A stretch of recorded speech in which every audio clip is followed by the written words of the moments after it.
Well, yeah, I'm going to bear with me, as I go through this. But it's been an interesting 24 hours apparently with the news. Assassination attempt on Trump. Republicans going in on each other, and Dems seem like they're going in on each other too. It's been pretty interesting. So let's start off with this. Let me see with the volume up. Let me know how the audio sounds too. All right. Because I don't usually use this mic, but if it sounds good, it sounds good. Let me know how it sounds. So let's get on with it. Leah Daughtry are both back with us. Leah, I want to ask you about something, a headline from NBC News. Trump just realigned the entire political map. Democrats have no easy path to fix it. Quote, in short, Trump has been able to engineer a near wholesale rightward shift in the electorate in ways that he couldn't in 2016 or 2020. The trends have blown up long-held Democratic and Republican narratives about how Americans vote. It's leading Democrats to sound the alarm about the party's future as Trump's Make America Great Again movement grew to become the most diverse GOP coalition in generations and gave Trump the most decisive victory for a GOP presidential nominee in 2 decades. So a bunch of questions for you, Leah. Do you buy that? How are you thinking about this moving forward? And how much of this do you think is an actual realignment? And how much do you think is very Trump specific? Well, I don't quite buy it because President Trump got exactly the same number of votes that he got in 2020. So there wasn't a growing of the number of people who voted for him. What Democrats have to look at is why is it that 10 million of our voters stayed home? Why they didn't? Where were they? What happened? And that is a failure on our part, perhaps partly messaging, but also just in the tactical strategy of turnout, of voter identification, and getting people out to vote. So with this wholesale, well, he grew all of these people and all of these new voters. What new voters? He got the same number he got the last time. And so we got work to do on what happened to our tactics, what happened to our strategy, what happened to identifying voters where they are getting what happened to the people who voted for us the last time who just sat it out this time.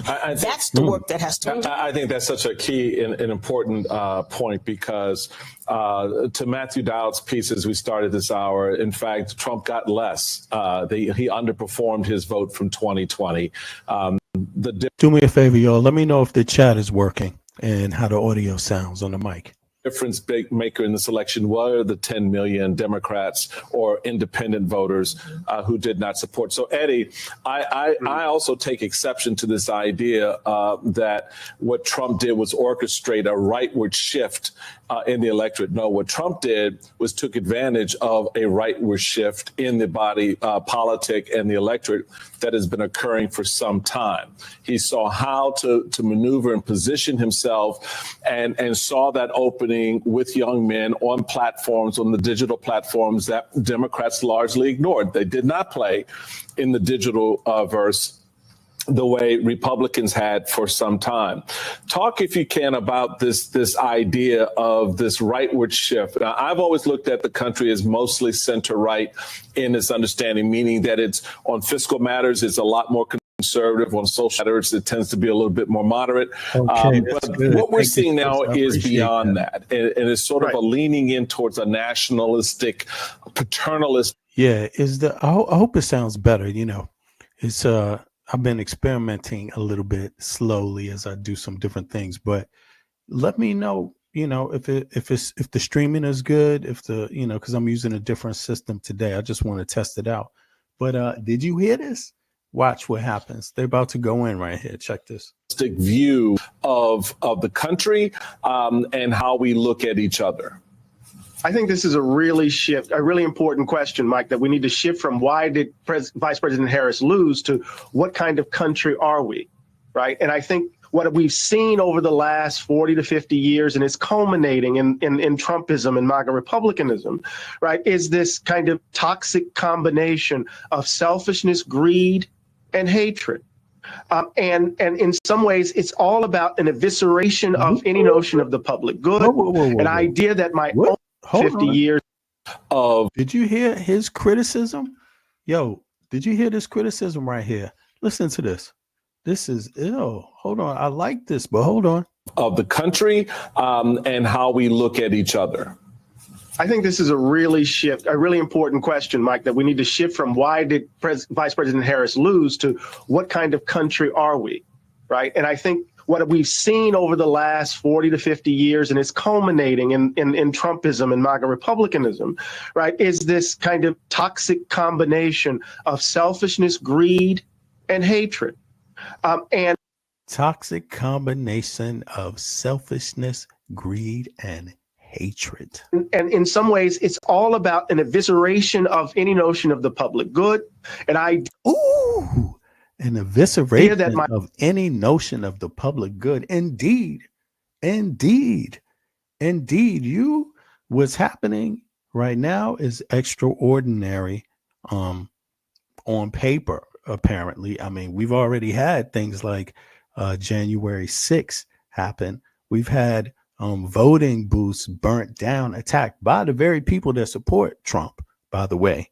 I might have you. So that's very strange that is voter intimidation, essentially.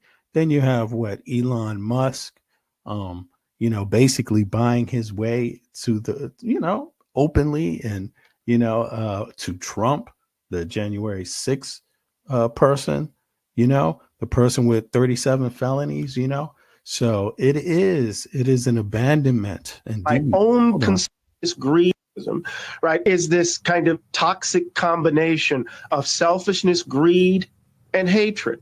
Mm-hmm. And in some ways, it's all about an evisceration of any notion of the public good, an idea that my own concerns, my own well-being animates how I move about the world, that a notion of my relationship to my fellows, what is a notion of baseline understandings of who we are and our obligations to each other. All of that is just out the door, and people are just out for themselves. And so when you it's Ma'at, actually, which is the opposite of what's going on right now in the U.S.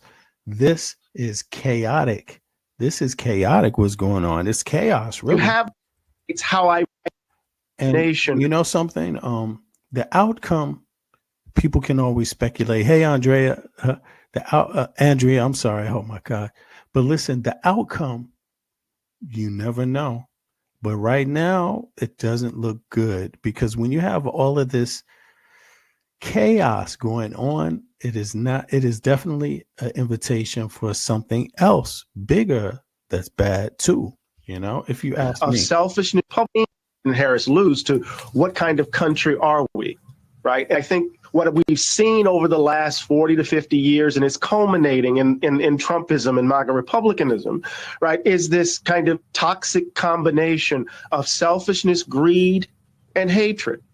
And in some ways, it's all about an evisceration of any notion of the public good, an idea that my own concerns, my own well-being animates how I move about the world, that a notion of my relationship to my fellows, what is a notion of baseline understandings of who we are and our obligations to each other. All of that is just out the door, and people are just out for themselves. And so when you have portions of the electorate that are selfish, I don't care if he's a convict, he gave me a check.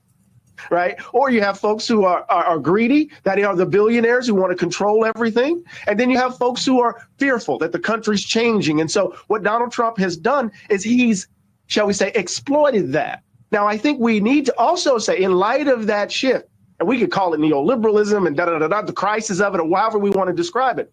But the Obama coalition may very well be dead. But I do know this, too. The third way Democrat is dead. Now, the thing about hear this?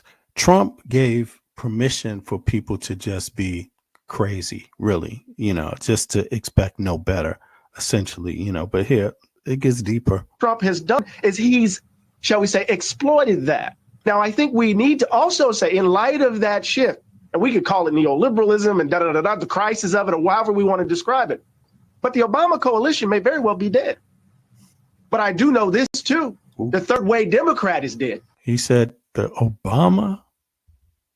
What? Very well be dead. The crisis of it, or however we want to describe it. But the Obama coalition may very well be. The Obama coalition may very well be dead. But I do know this, too. The third way Democrat is dead.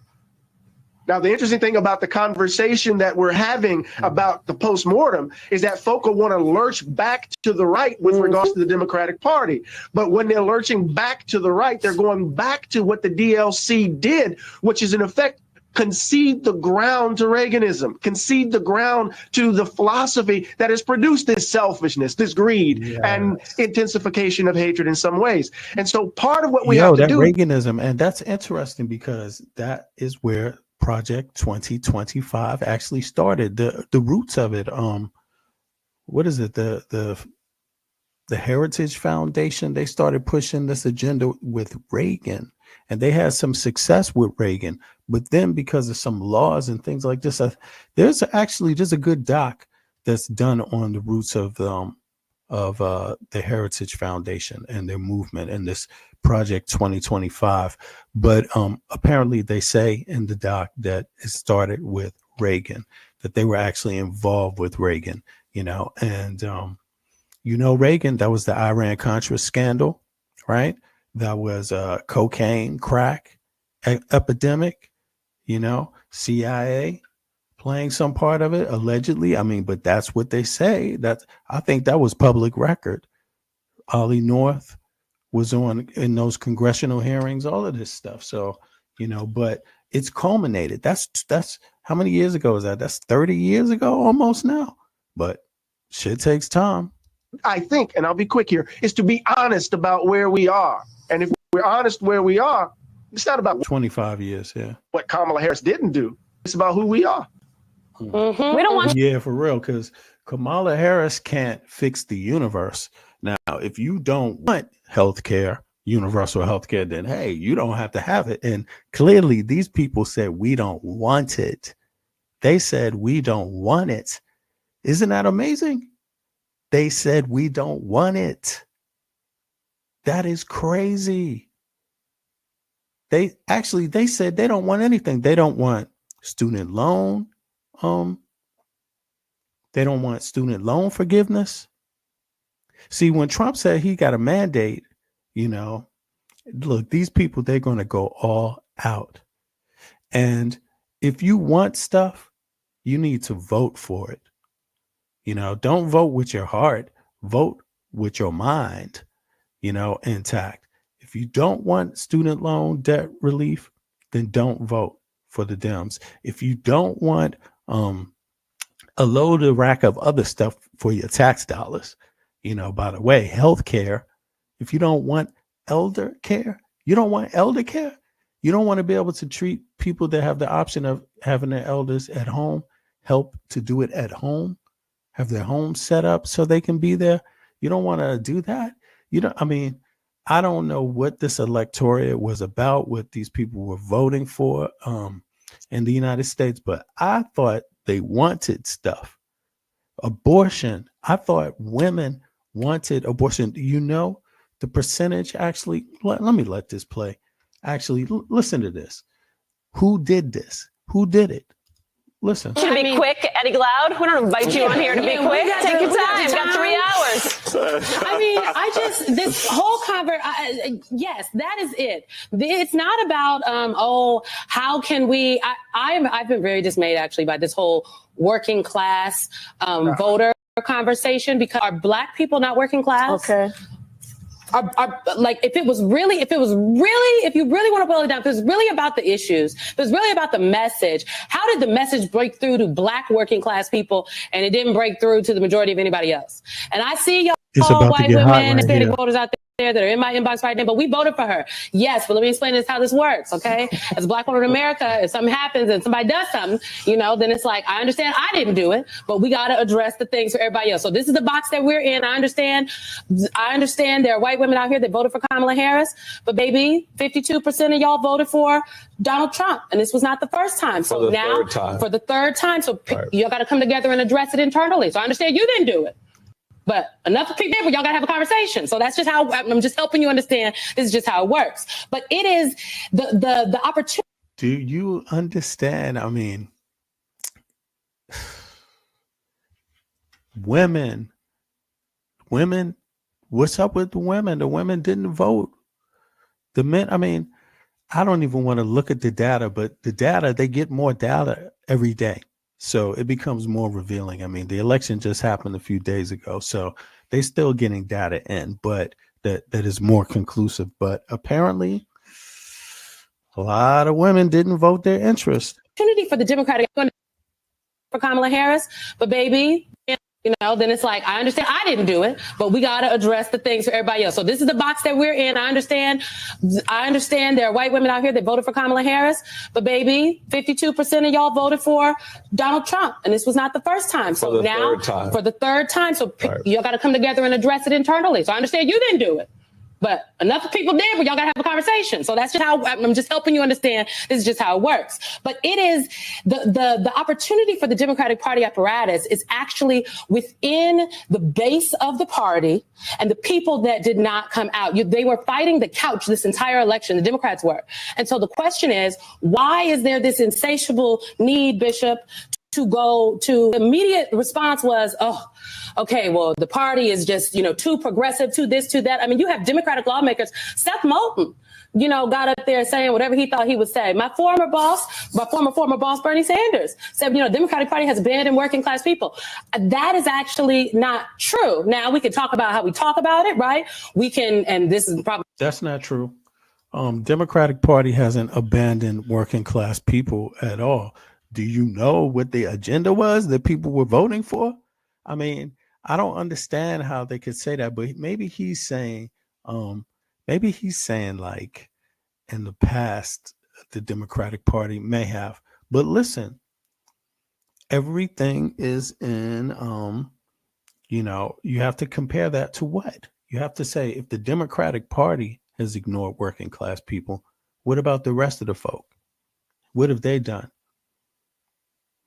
So you always have to compare it to that. And unfortunately, that's part of the anchor in the U.S. That's part of the anchor. Oh, thank you, Andrea. The sounds good. It's clear. All right. I'm glad. This is a new one. I hope it works out. But you just let me know. Y'all let me know.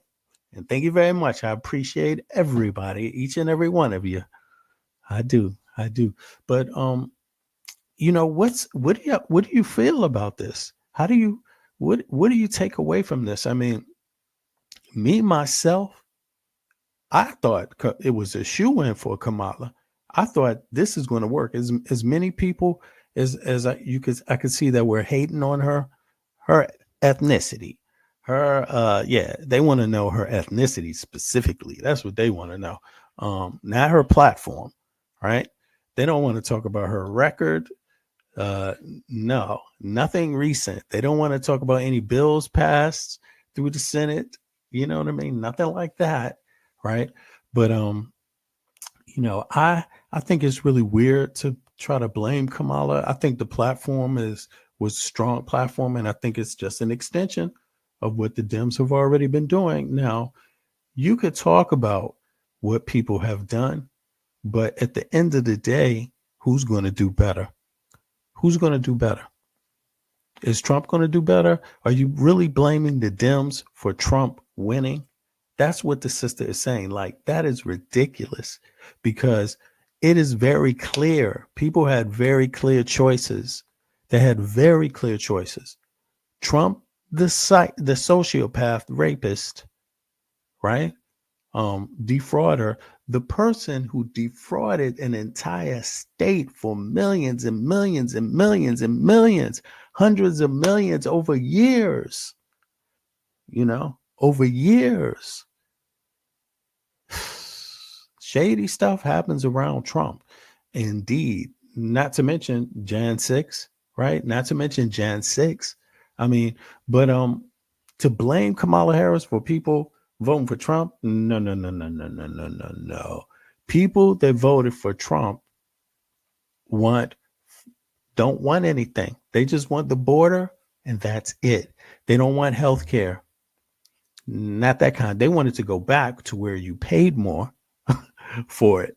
They don't want women having health care, really.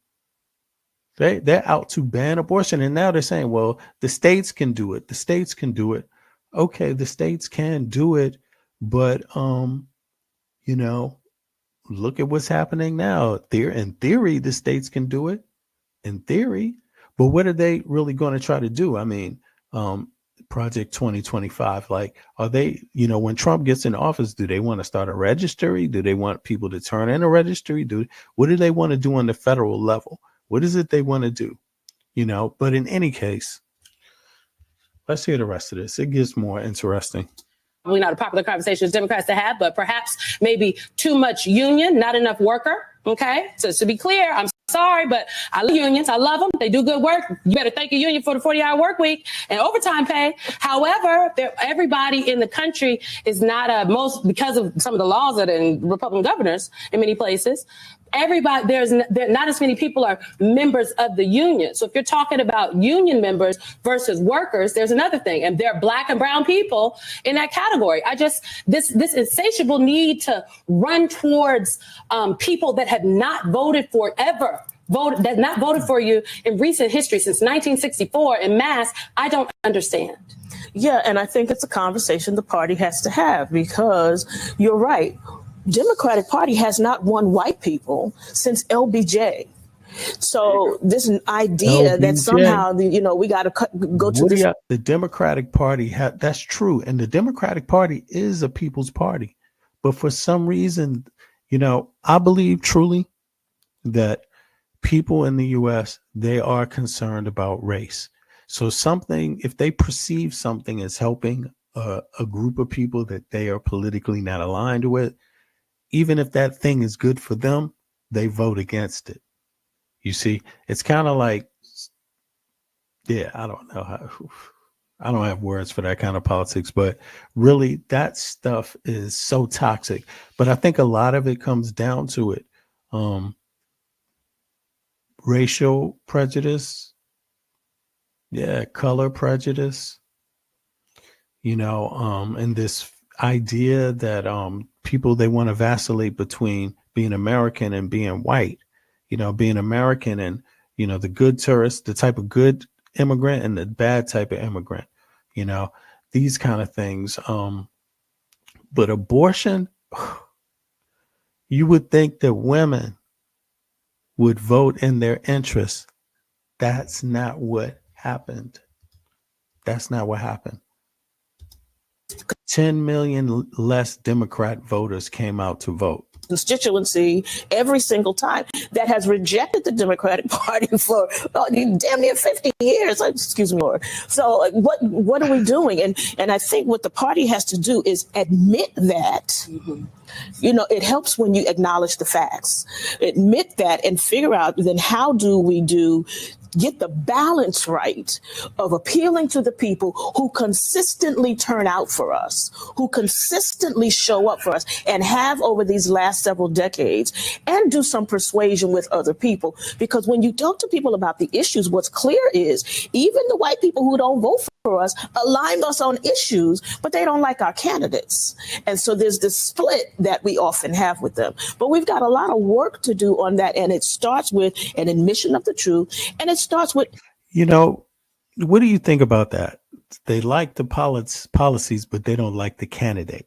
Now it's the candidate they don't like. I mean, I don't know if I buy that either myself, to be honest. I mean, to me, it seems like this is just playing games with it, trying to find another reason why it's acceptable to vote in a rapist to be the president, a felony. Now, do you really believe Trump, he lost those cases in New York?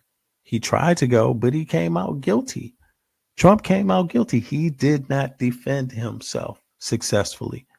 And he's got felonies. And so what else do you want? What else do people expect? I mean, is that going to be the bar? What's worse than that? What's next? The man took documents out of the White House. He stole government documents, top secret documents. I'm sorry. There's nothing. You can't just say, "Oh, I don't like your candidate," and get the fuck out of here. Who are you? You don't get that chance. You voted for this fool and you got to pay for it. You got to live through the crises that you're going to get for voting for a person that has nothing but crises attached to his name, and that is Trump. These 4 years will be kicking some asses. And it's going to start with, the interesting thing about Trump is that, you could talk about his international policy, but usually when you're dealing with the US, the international policy is like, it kicks ass. It kicks ass. US got it going on. Everyone would want to be. Don't ever make that mistake of thinking that someone else wouldn't like to be that power. But when it comes to Trump, he likes to kick American ass. He likes to drag Americans through the mud.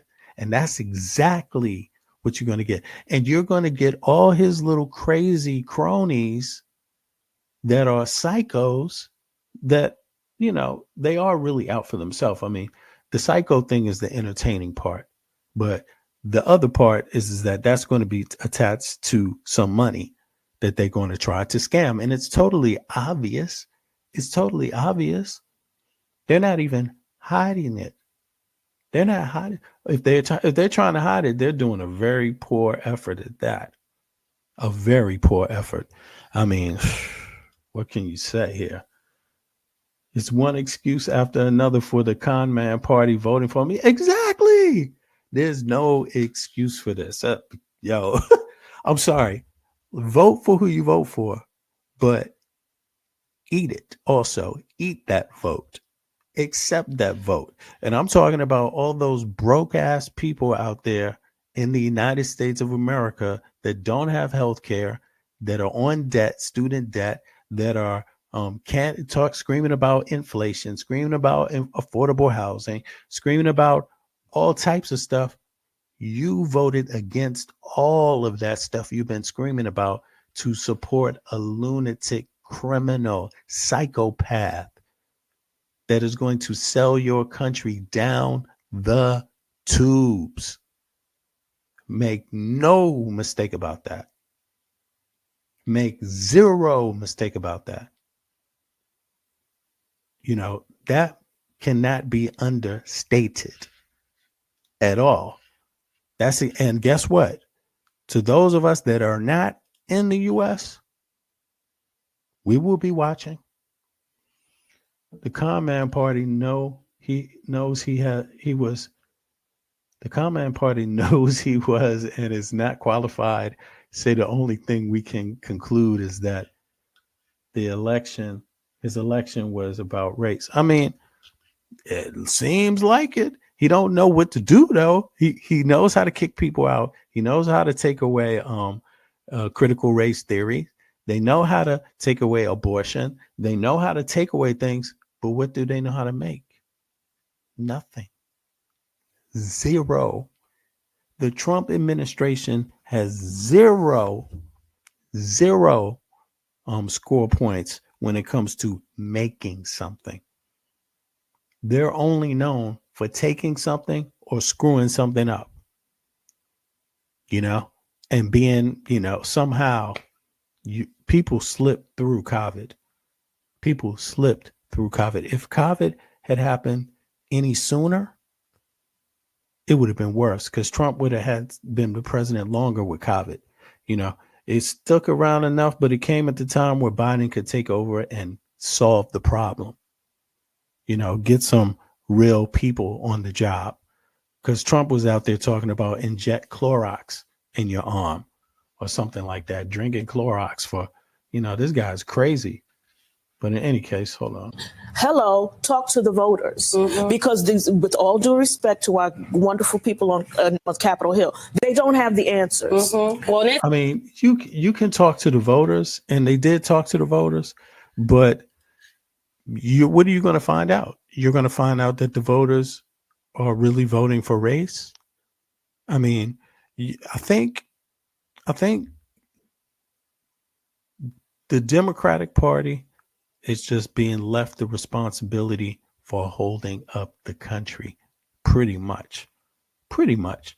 And yeah, yeah, because even with business, the Democrats are even better with business. They're better with the GDP. They're better with the economy. They're better with governing, period.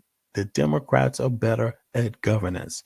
The Republicans are better at chaos and ripping things apart. People shouldn't pretend about that anymore.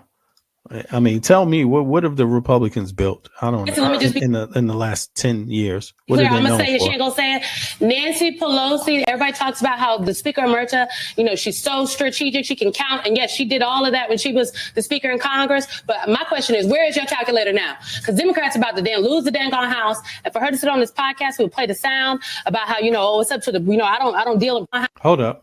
Mm-hmm. Well, Nancy, let me just be clear. I'm gonna say it. She ain't gonna say it. Nancy Pelosi. Everybody talks about how the Speaker emerita, she's so strategic. She can count, and yes, she did all of that when she was the Speaker in Congress. But my question is, where is your calculator now? Because Democrats are about to then lose the dang on House, and for her to sit on this podcast, we'll play the sound about how it's up to the I don't deal in presidential politics, but she helped orchestrate. I'm going to say it. This cycle. She played in presidential politics this cycle, and she helped orchestrate the very public demise of the president. That's right. And thank God for Joe Biden that he came out and endorsed his VP, because these people wanted an open primary. And for where? And when were we going to have president? That's right. And thank God for Joe Biden that he came out and endorsed his VP, because these people wanted an open primary. And for where? And when were we going to have an open primary between July 21st when he stepped? You hear that? They said there was people calling for an open for what is it when the two candidates what did they want? Kamala Harris to go up, or Kamala to go up against other people? Let me see, in a primary. They thought there was enough time for a primary. And yes, endorsed his VP, because these people wanted an open primary. And for where? And when were we going to have an open primary between July 21st when he stepped down and August 20th when the convention was going to happen? When was that going to happen? And anybody who suggested... Look at the dude's face on the bottom. And when were we going to have an open primary between July 21st when he stepped down and August 20th when the convention was going to happen? When was that going to happen? And anybody who suggested that clearly wasn't looking at a calendar. I'm looking for the magic wand that apparently the Democrats on Capitol Hill think that we have. I surely hope that Democrats eke out the majority in the House. But if they don't, I think the people that helped, the people that had so much to say about the president and the vice president earlier this summer, I think that those people need to take a back seat. I think the strategists that obviously fleeced the vice president's campaign and made a whole bunch. Yeah, I agree with you, Andre. I mean, to me, it seems a little suspicious. 10 million Democrats didn't come out to vote. Elon Musk involved.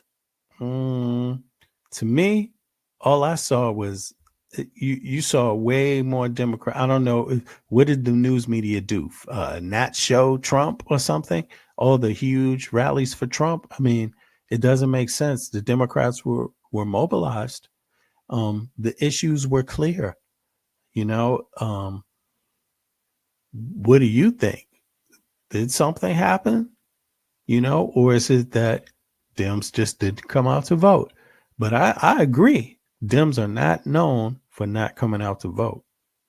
So why they would not come out to vote this time around, I have no clue at all. And we'll see. We will see. We will find out. But there really should be no people voting for Trump. But they voted, and but they're saying that 10 million Democrat votes didn't come out from the last election. So I don't know what's up with that. Then you also have the dynamic where you had, like we were covering earlier, you had some Palestinian activists saying they weren't going to vote for Biden, encouraging people not to vote. I'm sorry, for Kamala, right? And but I don't buy it. I really don't buy it. To be honest with you, I don't. But I have to. If I don't have any evidence, I have to. So there it is. But said a few times, The Don said it a few times. He had enough votes before election started. Yeah, that's kind of suspicious. It's true. It's true. But I mean, if they don't look into that themselves, irregularities, the election boards, or on a federal level, don't get me wrong, because this one's got to be federal. Because yeah, exactly. Maybe if they find cause for it, then they need to do something. They need to look into it. Because if there is some meddling somehow, I mean, think about it. Elon Musk is a tech dude, so there it is. You know, we will see. We will see. But or you never know. I mean, did Trump give Russia some secret information acquired from these machines? Have they tampered with it? You know, can you believe even they said the machines were tampered with the last time? They're the ones who said it. So maybe somebody should look into it and see, is what they said possible? Did it happen this time? Or did it happen last time? If it didn't happen last time, maybe they just said it knowing that they would do it the next time just to throw people off. I mean, you never know. You never know. You never know. Bunch of money, okay, and they ain't getting no money to the turnout. They need to take a back seat, okay? They got to get the Robbie Mook treatment. Robbie Mook lost in 2016, and then he was up in Harvard and just came back. Goodbye. And listen, they got to talk to the folks who were actually doing work on the ground, who were underfunded and overstressed, but who were doing work on the ground, talking to voters. We need their opinions. We need to talk to the voters to really do a postmortem. Can I add just really quickly? And the Democrats have to stop playing the game of representation as a cover, right, for economic policies that are really just simply benefiting the top rich. So you can put out a woman, you can put out a person of color and think that's all you need to do. There has to be some substantive policies behind that can actually affect the lives of everyday ordinary people. We keep playing the damn game on the Republican field. Let's change the terms of the debate and stop triangulating and playing politics at the margins, because you're going to lose every damn time. That last part, because that's exactly what's happened. And welcome. Yeah, okay, well, we're going to see what's up with that. And then there was something about Trump. Let's see here. Let's see if I can find that. Trump had some, what is this? Did I do this right? Yeah, it's up here. Let's see here. Trump had some sort of assassination plot.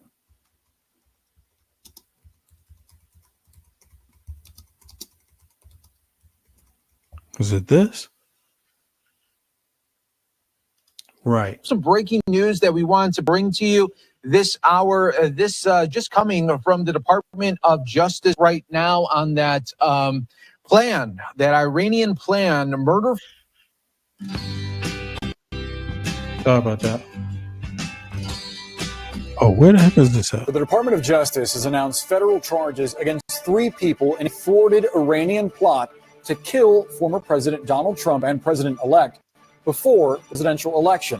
This is a newly discovered plot, and 2 of the people charged are U.S. citizens. We have CNN's Evan Perez following the story. Also with us, CNN military analyst, retired Colonel Cedric Layton. And first to you, and what more are you hearing from the DOJ? Well, we know that 2 people are already in custody. These are people who were working with what prosecutors say is an IRGC opera, essentially, somebody who recruited these folks when he was serving time in U.S. prison. And the leader of this alleged plot, according to prosecutors, his name is Farhad Shakari. He is 51 years old. He is back in Iran, is obviously not under arrest. And according to prosecutors, he was tasked with recruiting people who would be able to carry out assassinations in the United States, people who were on their list of enemies. One of them, of course, is who was a dissident, someone who was a critic of the regime. We don't know the name of that person's not identified in here, but according to prosecutors, these 2 men followed this person and were essentially trying to figure out ways, their comings and goings, to make sure they knew where exactly they could carry out the assassination. Now, the one that obviously sticks out to all of us is a plot that they were, Shakari was tasked with on October 7th, according to prosecutors, to try to carry out an assassination of Donald Trump. Obviously, this is before the election. It's not the first attempt by the Iranians, according to the FBI, to do an assassination against Donald Trump. Also on the list were two Jewish U.S. citizens, according to prosecutors in New York.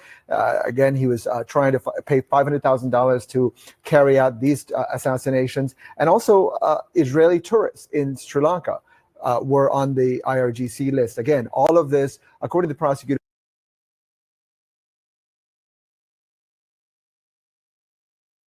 the first attempt by the Iranians, according to the FBI, to do an assassination against Donald Trump. Also on the list were two Jewish U.S. citizens, according to prosecutors in New York. Again, he was trying to pay $500,000 to carry out these assassinations. And also Israeli tourists in Sri Lanka were on the IRGC list. Again, all of this, according to prosecutors, part of a broader effort by the Iranians to target dissidents, people, enemies that the Iranians have. The Iranians to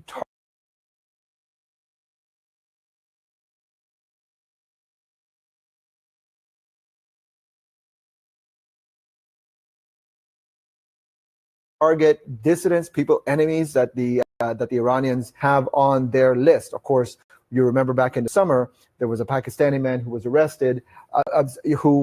He was sent here specifically, according to the FBI, to try to find people to carry out an assassination against Donald Trump, against other people, including people inside the current administration, and to do surveillance, essentially, and information collecting for the IRGC.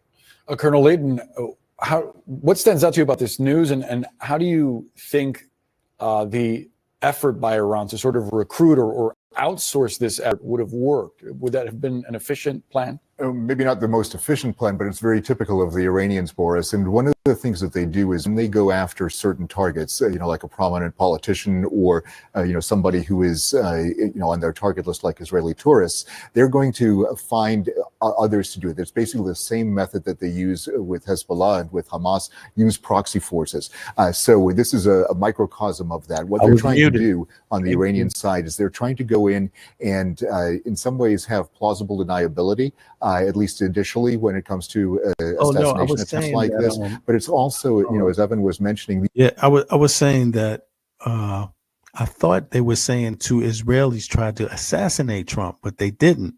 They were saying that on the Iranian list was Trump, and then also two other Israelis, and et cetera, et cetera, et cetera. Right. So let me just pull this back. Or the IRGC.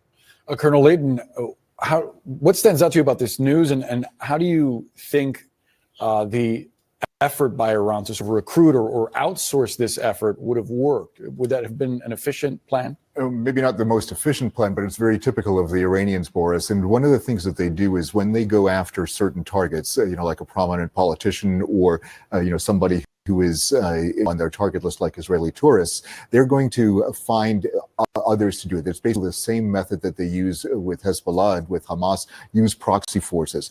So this is a microcosm of that. What they're trying to do on the Iranian side is they're trying to go in and in some ways have plausible deniability, at least initially, when it comes to assassination attempts like this. But it's also, as Evan was mentioning, these are intelligence collection efforts with a purpose, with a goal in mind.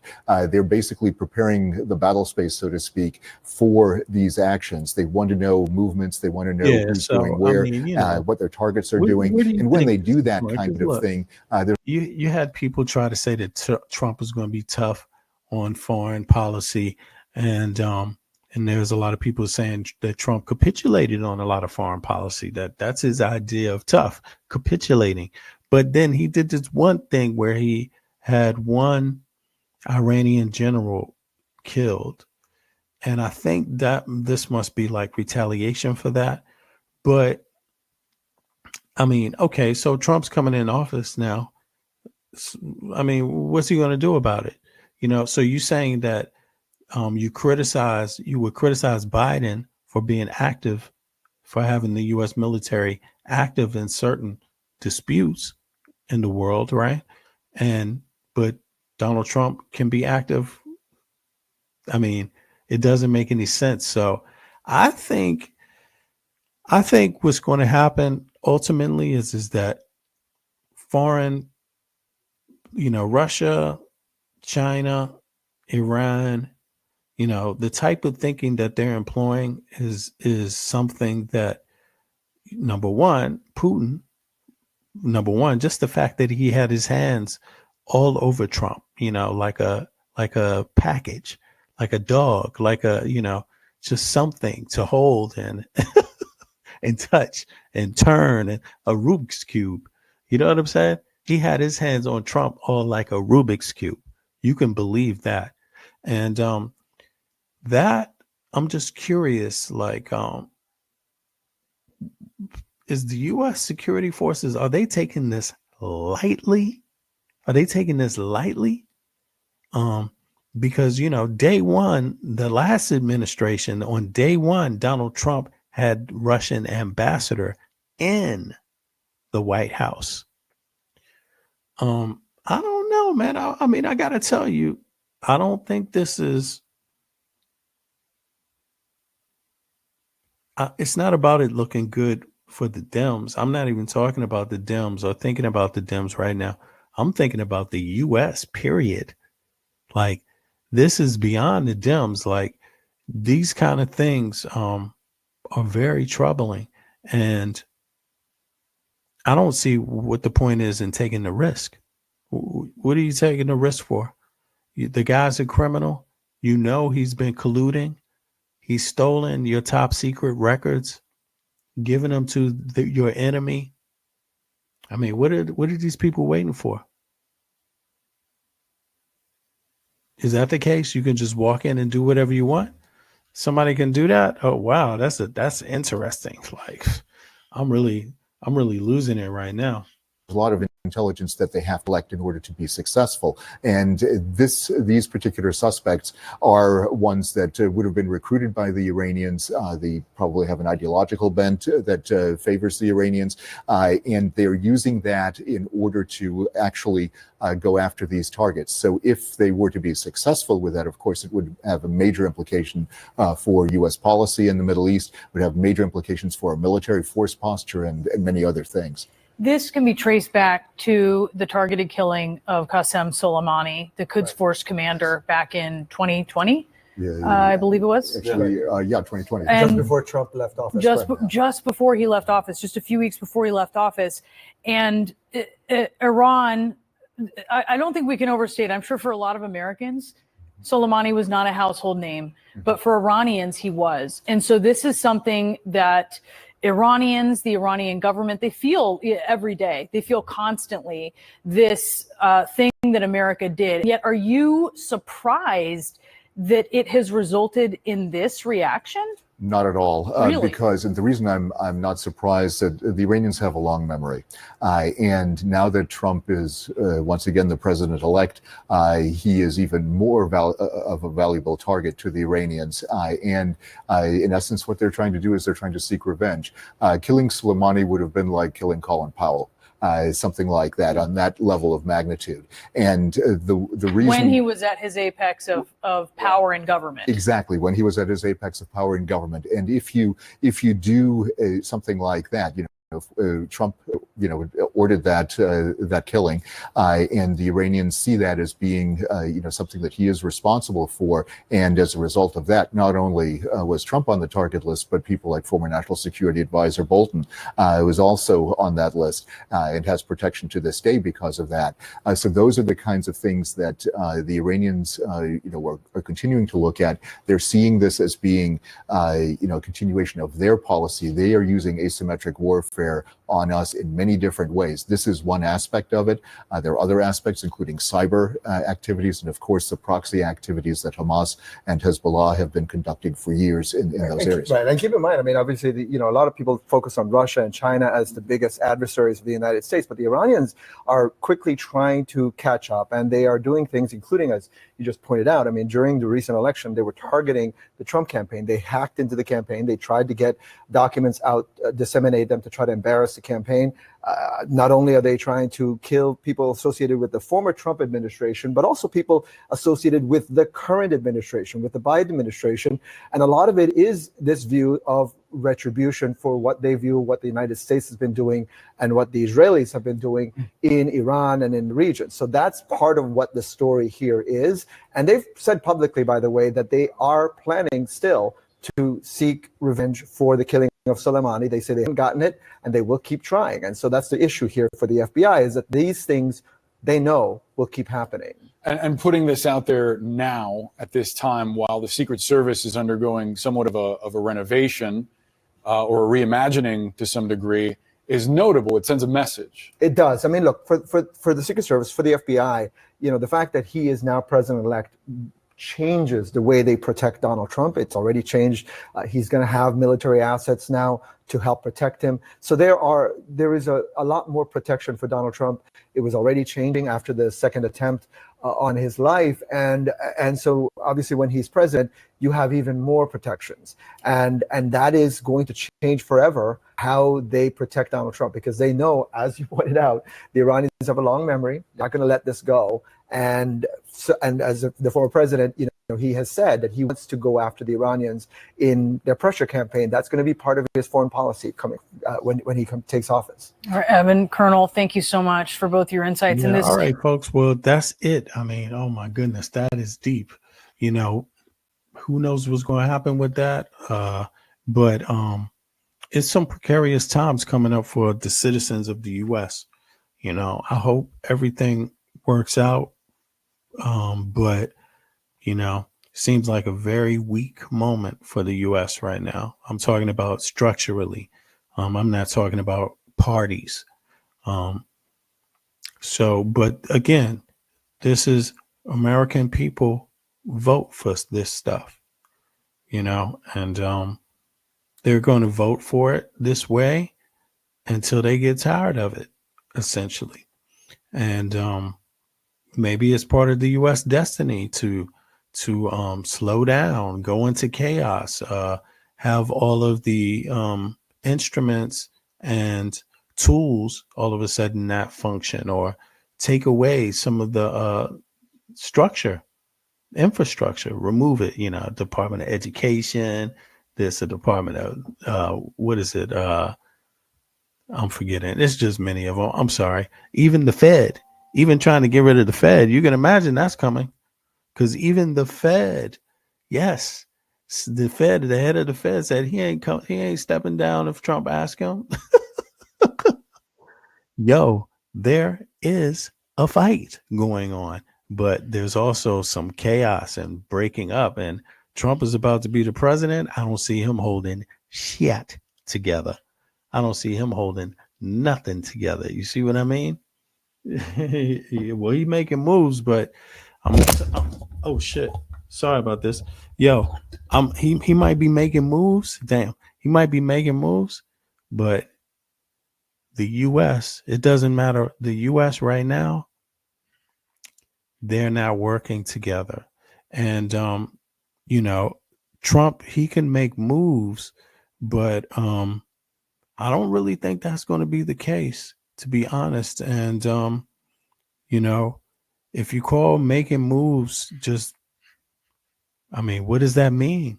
Because everyone has said that Trump is going to make moves. They've been talking about it. They've been saying the kind of moves that Trump is going to make, right? But do you think Trump has good experience? Would you trust Trump with your kids? Would you trust Trump with your family members, with your community? Would you literally? The guy's a sexual predator. You like sexual predators? Is that what you like? Do you like frauds? Is that what you like? Just frauds, like people that commit fraud. Literally, Trump is guilty of fraud. Is one of his. The guy stole money. If you lived in the town that he grew up in, he would have stole money from you. That's what he did when he stole from the taxpayers. If you pay tax, he's the type of guy that steals taxpayer money. That's how he got famous. defrauding the public of New York City out of tax dollars for his real estate company. That's not a proud thing, but some people think it's proud. Like, hey, I got away with stealing from the people. I mean, that's not a nice way to be a success, you know? Well, Trump is not American first when it comes to healthcare. He's not American first when it comes to freedom to choose for yourself. No, he's not American first when it comes to a lot of stuff. I mean, he says that though, but it's just words. You know, America first, everybody's going to say that. Somebody else is going to say China first, Russia first. Everybody has that in their vocabulary. That's not special. What's special is what you do. But here's the thing. The United States, the people don't like each other. And that's never a recipe for success. Especially, look, he was already in office for 4 years. What did he do? He didn't do anything. You know, I mean, he killed an Iranian general. He moved the U.S. embassy into Palestine, which started this next new catastrophe they have going on right now. Because the people that thought the U.S. were moderating the situation and trying to bring the two sides together said, okay, the U.S. broke their promise. Of course, Biden's in office and he had to take the blame for that. But that started with Trump. You see, but MAGA people don't care about foreign policy. MAGA people don't know what MAGA people see the world in some very simple terms. Like if MAGA people could make all the furniture for the world, they would do some stupid shit like that. Like, let's make the furniture. Let's cut down all the trees to supply the whole world with furniture. Let's cut down all our trees, you know, so we can make the furniture for America first. No, let somebody else cut down their trees, man. Our forests are burning. Let someone else do the wood, bro. Let somebody else do that. They're willing to do it cheaper and for less. You see what I mean? Plus, they got more wood than we got. You see what I mean? Like, you know, we can do something else. We're already doing America at its best. That's why the GDP, the general gross GDP, I'm sorry. That's why it's it's highest right now than it has ever been in human history. The GDP. That means businesses, American businesses are selling more product than they've ever sold in the history of mankind. You see, so how are you going to make it greater than that? Okay. But remember, Biden made it greater. He took what Trump gave him and improved on it. Trump is being given an excellent situation right now, right? Let's see if he can follow up. But he ran on the economy. What's he going to do about the economy? What's he going to do about the economy? What's Trump going to do? He's going to tell the Republican governors to raise the minimum wage above $7.25 an hour. He should tell them that, because the Republicans, governors, all them states that voted for him, you know what the minimum wage is in those states? Oh, no, it's not case closed, man. Yo, it's not case closed. Look, people are going to be talking about Trump every single day he's in office. That's how it goes. That's politics. It's not case closed. It's a new day. So now it's the next day. And tomorrow will be the day after that. It doesn't matter. What are you talking about? If it's case closed to you, then okay, don't say nothing about it. But everybody else is going to say whatever they feel like saying. But it's going to be grand because Trump is crazy. So we are about to watch the crazy man, and we're going to talk about it. You see what I mean? Case closed. We will talk about it, you know? There you go. We're going to be really talking about it, you know? No, I'm not tripping. It just is what it is. You know, are you tripping on the fact that Trump stole millions of dollars from citizens? Are you a scam artist? Do you scam people yourself? What you capping for, a scammer? Are you serious? You know, don't come over here capping for no scammers, man. You ain't scamming me. Go hang out with your scammers. Okay? Go hang out with the scamming crew. But don't play games with me. I don't fuck with scammers. Just get that straight. You know, too many of those out there. And I tell you what, here, just so somebody can understand what I mean, you know, it's okay. But you vouch for a scammer, right? You know that Trump scammed, right? You are aware of that, right? You aware that Trump scammed people? And you stand up for scammers or no? Do you stand with scammers? Or are you against scammers or what? E-Love the Real, are you against scammers? Or are you for scamming? I mean, maybe you don't think Trump is a scammer. So if you don't, I mean, I can inform you. I could tell you what I'm talking about.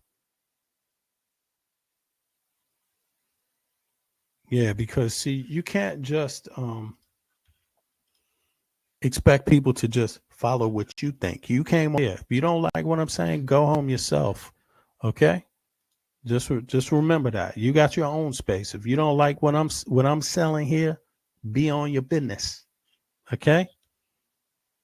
Trump to do so much, he will be talked about for 4 years. We're going to talk about Trump's ass every damn day. What do you talk about? Case closed. End of story. No, it's not the end of story. It's the end of story with you. Yeah. All right. Okay. But where was that? Look what he said, y'all. Biden and scammer was killing America. Okay. Where are the reports at? Where's the documentation? Where's that at?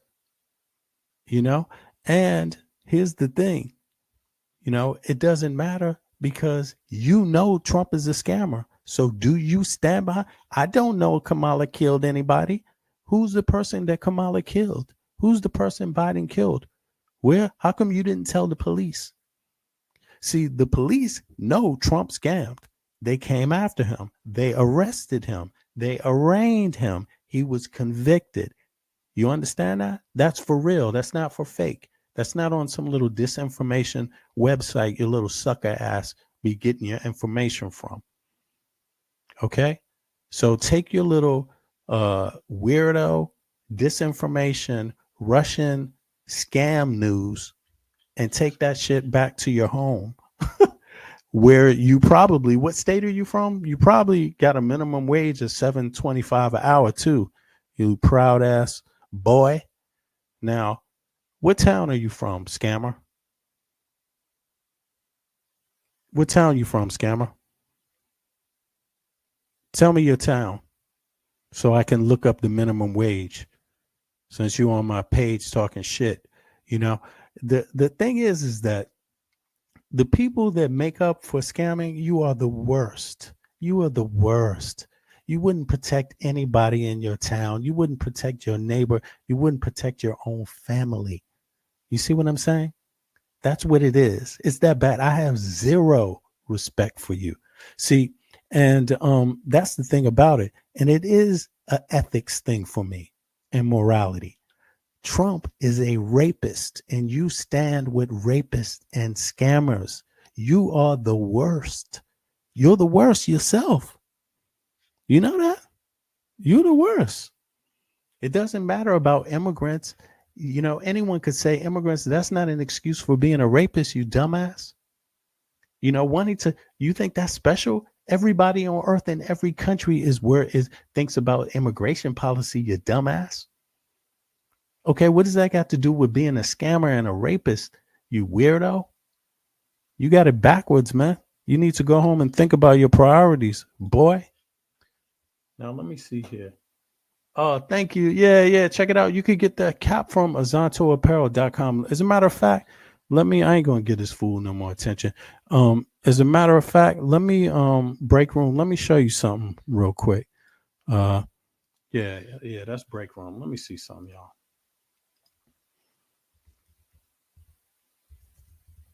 Here we go.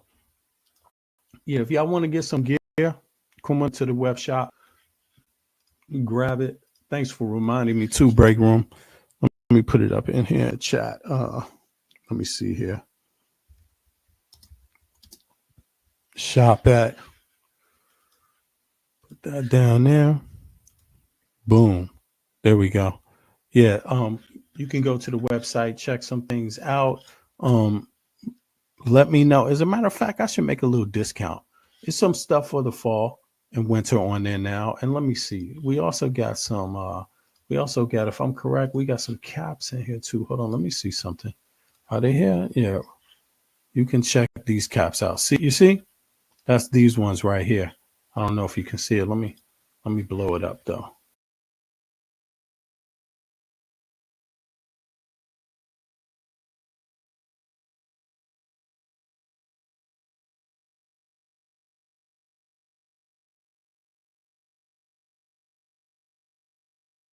Yeah, they kind of fly actually. You should, you could, y'all check it out. I think I put the link is down there.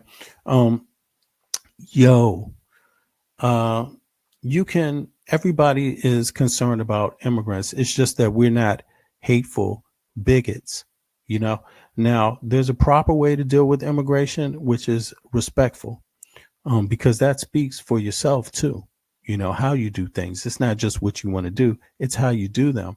And see, the problem with MAGA is not that they're concerned about immigration. Everybody's concerned about immigration. The problem with MAGA is that you're not dealing with immigration. You're just calling people nasty names. You're not dealing with immigration, and being brutal to, 1,000 people, man, that's not doing anything to immigration either. You see, because, the problem with this one is that drugs, you're not going to stop drugs. You're not going to stop human trafficking. And you're not, because they just go around walls. Haven't you figured that out yet? They know how to dig tunnels. And just in case you don't know, if you're talking about any immigration policy, you need to go to the ports where they drive the trucks through. I'm talking about the highway. Yeah, they go to not the port, but the border stop check where the trucks come through, the big 18-wheelers and all of that. Because guess what? The majority of trafficking is done for humans, narcotics, and everything else. Where do you think that? You think they bothering to deal with a wall? No, they're just driving it right across the border in front of your face, you dumbass Republicans. And you're trying to sell this make-believe story to American citizens like build a wall. Are we going to build camps and throw them back? Yo, let me just hold on. I'm sorry, y'all. This is just, we say this every day, and every once in a while you find people that need to hear this stuff. They need to think about it, right? They need to see the testimonies because they live in a bubble. They living in a bubble. A lot of these people, the ideas that they're coming with here. Here, check this out. This is the Latino lady talking about the Latinos voting for Trump. Here you go. About 68% of Latinos that voted for Trump is that so many percent of those will pull out the card of like, I'm a Latina from a minority. I'm a first generation woman and I'm like making it. I'm trying to make a business. You will pull out that card when it's beneficial for you, but then turn your back on your people when it comes to decisions like this. Like, did you forget where you come from, bro? Like, did you forget where your grandparents are from, where your parents are from? Because most of us are anchor babies. Most of our parents were not born in this country. Most of us are first gen born. Most of the people that pick up your strawberries for you to be able to buy at the supermarket. Are you forgetting all the people that wake up every single day early as fuck before the sun rises to be able to get enough money just to survive? Oh, but like the tariffs, bro. No, dude, which at the end of the day, the consumer will be the one paying for those tariffs. And that's what pissed about that 68% of Latinos that voted for Trump is that so many percent of those will pull out the card of like, I'm a Latina from a minority. I'm a first generation woman and I'm like making it. I'm trying to make a business. You will pull out that card when it's beneficial for you, but then turn your back on your people when it comes to decisions like this. Like, did you forget where you come from, bro? Like, did you forget where your grandparents from, where your parents are from? Because most of us are anchor babies. Most of our parents were not born in this country. Most of us are first gen born. Most of the people that pick up your strawberries for you to be able to buy at the supermarket. Are you forgetting all the people that wake up every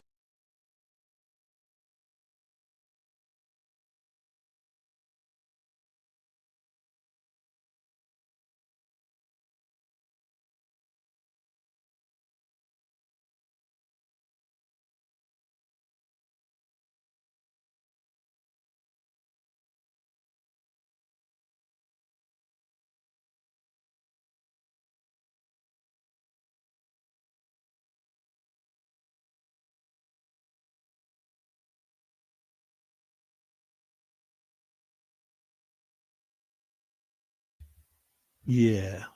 Alrighty. So, E, can you put in your state? Can you put in your state? Tell me what state you live in so I can look up your minimum wage. I hope Trump is going to ask Republican governors to raise the minimum wage in their state, E, because it's $7.25 an hour, and that is shit. So, you can go deal with the immigrants, but you already treat your own people like shit, bro. Like, what's up with that? You treat your people worse than fucking immigrants. What the hell is that? It's, what's the excuse? What's the excuse? Are you going to go pick that fruit, those vegetables? Do you want those seasoned immigrants that come in legally to cross the border? You want to do the jobs they're doing?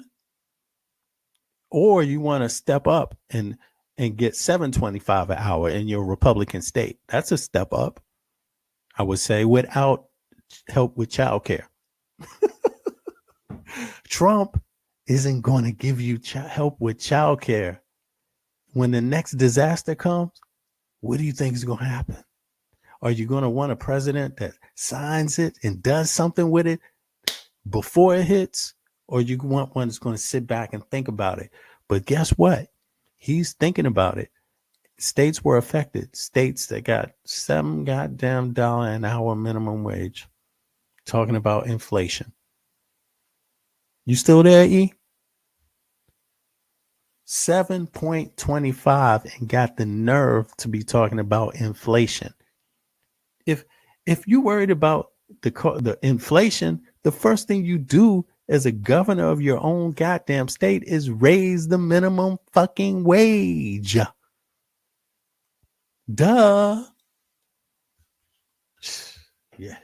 That's the first thing you're supposed to do. I don't get it. What is this old school talking right here? Is that old school talking right here? E, here you go. Check this out. Here's one for you. Hi, Victoria Guido with Politico. Some of the president-elect's advisors have suggested that you should resign. He asked you to leave. Would you go? No. Can you follow up on, do you think that legally you're not required to leave? No. I believe that the president has the power to fire or demote you, and it has the Fed determine the legality of a president demoting at will any of the other governors with leadership positions. Not permitted under the law. Not what? Not permitted under the law. Hi, Victoria Guido with Politico. Some of the president-elect's advisors have suggested that you should resign. If he asked you to leave, would you go? No. Can you follow up on, do you think that legally you're not required to leave? No.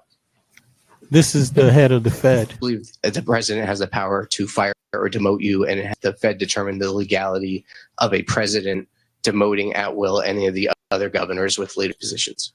Not permitted under the law. Not what? Not permitted under the law. Hi, Victoria Guido with Politico.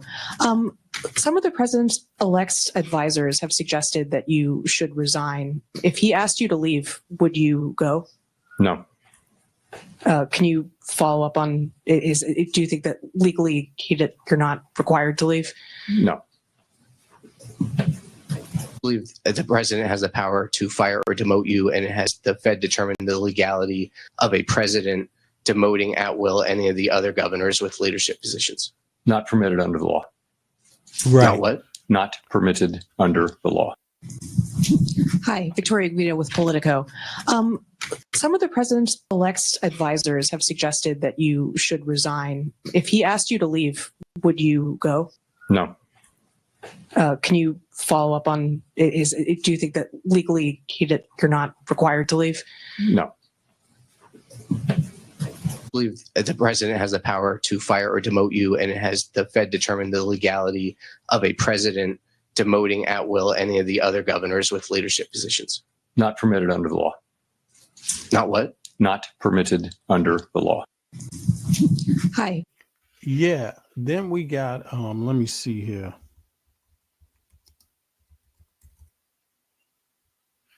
Let's see here. What was this on Forbes? Thank you all for coming. And thank you, Governor, for convening us. I want to take a moment to thank everyone who ran for office, those who were victorious and those who didn't get the results that they worked for. There is nothing more difficult than running for office, and our democracy is better off because of your efforts. We also achieved an important step in our efforts to protect our right to choose in New York. And I want to thank Sasha Ajua for all of her efforts and Donna Lieberman of ACLU for all that they have done to get us to that point. Thank you to all of those who worked so hard to enshrine that right in our Constitution and protected generations to come. I also want to thank New Yorkers for showing up in record numbers to the polls to exercise your most basic and sacred democratic right. And lastly, I congratulate the President-elect Donald Trump. And if possible, we will work with his administration. But we will not compromise our values or our integrity or our principles. We did not expect this result, but we are prepared to respond to this result. And my office has been preparing for several months because we've been here before. We faced this challenge before, and we use the rule of law to fight back. And we are prepared to fight back once again. Because as the Attorney General of this great state, it is my job to protect and defend the right. So this is the Letitia James, and she is the one who got Trump on some more fraud. You see what I'm saying? On this cheating the taxpayers. Now, taxpayers are like, I hope you would agree that if I came to your home and robbed you, you would think that was a bad thing. If I stole from you or cheated you, I would hope you would think it was a bad thing. But there's a lot of people out there that don't think it's a bad thing, you know? And I think that is shameful. That is really, really shameful. And it's not just about Trump being a candidate, because let's be honest, there's 350 million Americans. That's the best you could do. Out of 350 million Americans, the best you could do is a rapist fraud who sold out their own country. That's the best you could do. And these are white people. Primarily, they're the majority that sold their own country out, yo.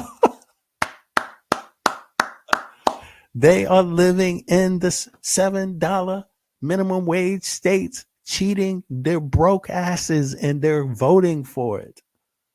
I can't think of a bigger scam. Shit. I see why people want to be down with Trump, because the people that vote for him are dumb. They go for anything. People, and these are American people. These are Americans. You can't hide. This is not France. You know what I'm saying? This is Americans.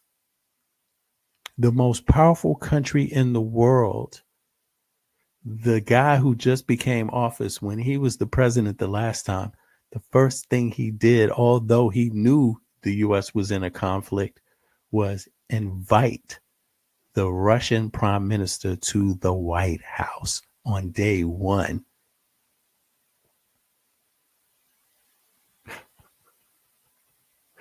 These people say they're against inflation, but they don't even know where the inflation is coming from. And they don't know that isolationist policies create more inflation. Tariffs, yeah, you could call it tariffs, but they will jack up the prices of goods to Americans. And if you can't make the products and you don't want to make the products, then hey, you're just making Americans pay for stuff, right? But if you start a trade war, you don't think that's going to bring inflation up? You don't think that's going to bring it up? If you sit back, this is what I suspect of Trump. I think when Trump, this time around, the adversary is going to be bigger and bolder. Just like Trump and MAGA have been emboldened, the adversaries of the U.S. will be emboldened. That's what I think. So I think they're going to take the Red Sea or make a move on the Red Sea. There's going to be a push to get more American presence out of the Middle East. And, one of the things that Osama bin Laden did was shot at an American vessel. You know what I'm saying? Shot rockets there, right? I mean, he sure enough did. I'm talking about real missile type stuff, little, handheld, these kind of missiles that you have over the shoulder, right? That's what I think. I think the adversaries of the U.S. are going to jump all over Trump. Yeah. And I think Trump is going to give them everything that they asked for, Russia and China. And I think he's going to sell it out. And I think the people around him are going to go mayhem because they know that it's wrong. But right about that time when the American people start figuring something out, then I think they're going to make a move, a military move, because when you have poor leadership, that's really the time to strike. And although Trump talks a whole lot of shit, he doesn't really know how to handle things like that because he's talking about he's going to blow a whole country up. Okay, you might blow a whole country up, but then what? You always think 2 and 3 and 4 steps ahead. And then what? And then you blow it up. You think the world is just going to sit back and look at you blow up a country? You think that's it? You think it's that simple? So I don't know. But in any case, let's play the rest of Letitia James. She's saying she's ready for Trump to come in and bully her. That's what she's saying. She's ready for Trump to come in and try to bully New York City. Just like the governor of California came out and said the same thing. He's ready for Trump to try to bully them, just like he did before, because of his crimes and because of his policy. He didn't want to give California disaster relief for the fires, right? Just because the guy doesn't share the same policies with Trump. That used to be called un-American, but today that's called American. If you don't play your enemy hard, it's, they've rewritten what being an American is. It's called play hardball all the time, play unfairly. And, it doesn't matter what you want to preserve. I'm going to be on the other side to make sure that you don't, even if it's your own country. I'm going to go against that. I mean, that's what it's pretty much come down to. And yeah, man, it's something. Of New Yorkers and the rule of law. And I will not shrink from that responsibility.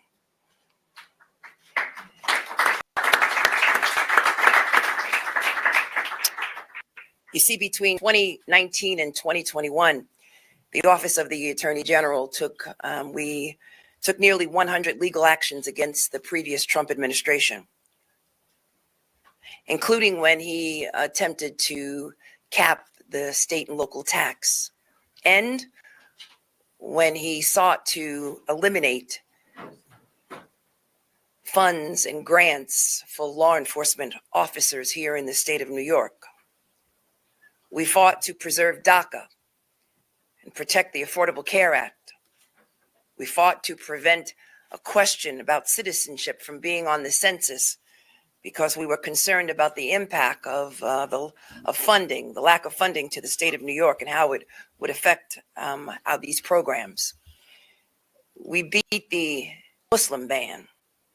We stopped the dismantling of the United States Postal Service. We challenged anti-LGBTQ plus efforts. We safeguarded key environmental policies, and we protected access to reproductive care, and we protected the right to organize. We worked around the clock to defend these basic rights with our Democratic colleagues across this nation. So as you can see, we know their playbook. We know Project 2025 before it was even published. And we have been working both in my office and with other Democratic AGs across this country to make sure that we would be ready to respond to any attempt to roll back our rights. So here we are. We've studied their platforms. We've identified certain possibilities, fact patterns. We've created contingency plans. So no matter what the next administration throws at us, we're ready. We're ready to respond to their attacks. We're ready to respond to any attempts to cut or eliminate any funding to the great state of New York, as the governor outlined. So despite what has happened on the national stage, we will continue to stand tall in the face of injustice, revenge, or retribution. We will continue to protect and our most vulnerable and marginalized amongst us,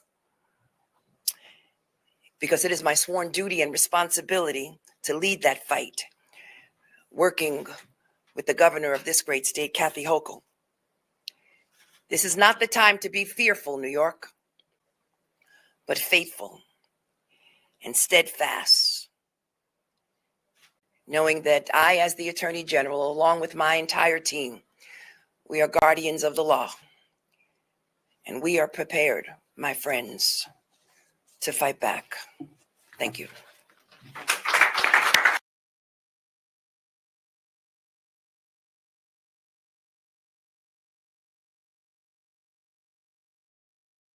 If you'd like to know how an affiliate marketer can go from a regular income like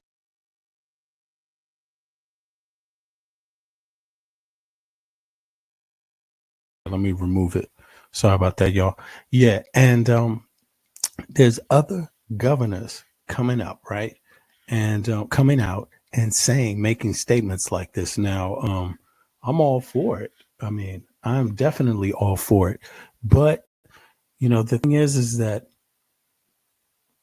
it's on. So it's not really about what's going to be said. It's going to be what's actually going to be done, and people will be watching. You know, people will be watching, definitely. Yeah. Oh, you said my mic is muted? You can't hear me? Press 1 in the chat if you can hear me.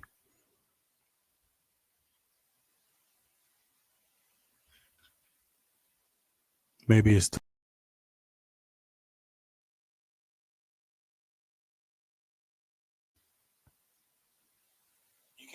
yeah, okay. Y'all can hear me. I can hear it. Okay, thanks for telling me though. I appreciate it. Yeah. Yeah. So you know, we're gonna see. It's not really about, in my view, it's not about the talk. It's about what it's really gonna come down to. We've had a lot of talk, you know. I'm really saddened for Americans because me myself, I'm a conservative too. I understand. I think everybody understands the issues of immigration. There's laws though you have to go by. You can't just break the laws anytime you don't like something. By the way, in case you think that's how you govern, of course, I mean, is that really how some people think that they can govern? Just no laws, that anytime you don't like something, you just break the law? I don't know what to say about that type of thinking, but it seems to me like Trump has given like permission to do that. Yeah, it's okay. Okay, thanks. Yeah, it seems to me like Trump has given permission for people to kind of misbehave or break the law when there's something they don't like. And that just doesn't work when it comes to rights and governance, because there's all kinds of things people don't like. I don't like your kind of music. You know what I'm saying? But if I don't like your kind of music, then I'm not going to move to a place where, you know, everybody's playing that music. You see what I'm saying?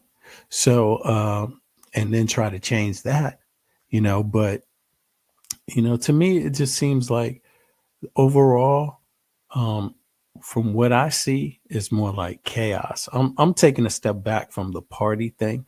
Of course, I vote Democrat. I'm a Democrat, and I vote Democrat not all the time, but on issues like this. To gain my vote, it doesn't matter what party you are, but to gain my vote, you have to have a comprehensive plan for health care for every American. That's what you have to promise. You have to promise to work on affordable housing specifically, right? For middle class and lower class people. Yeah, they have to have communities too, a place to sleep. You have to commit to women's right to their own body. Yeah, trust them and their doctor.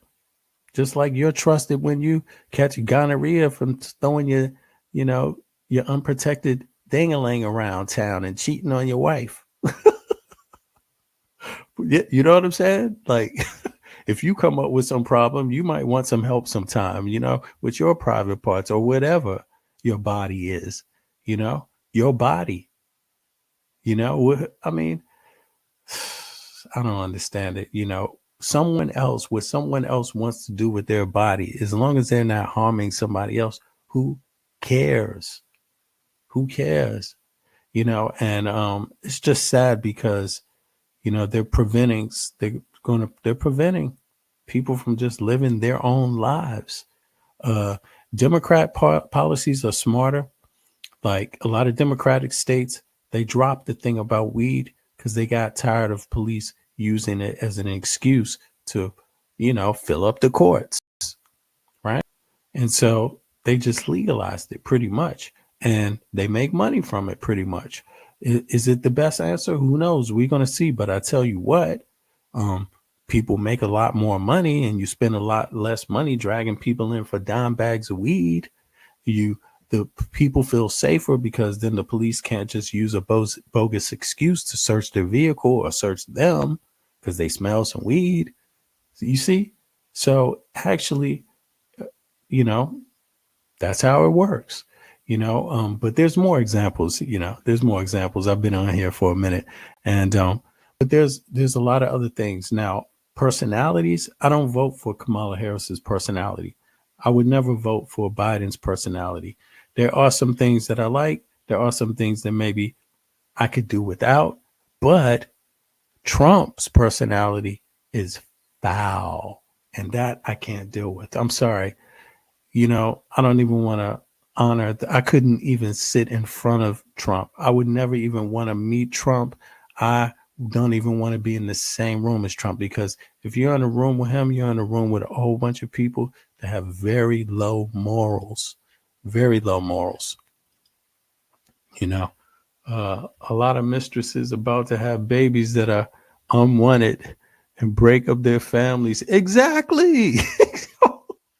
I'm telling you, that's what I'm saying. These people don't think 2 and 3 and 4 steps ahead. but they busy trying to run everybody else's fucking life. It is crazy. Anyway, y'all, I'm out. I appreciate everybody for coming through. I'm gonna catch y'all in a little bit. I had a long work week, and then I had some painting at the crib. I had to unpack finally now that they finished painting. So that was a lot of work. But I appreciate everybody. I'm gonna catch up with y'all. Peace.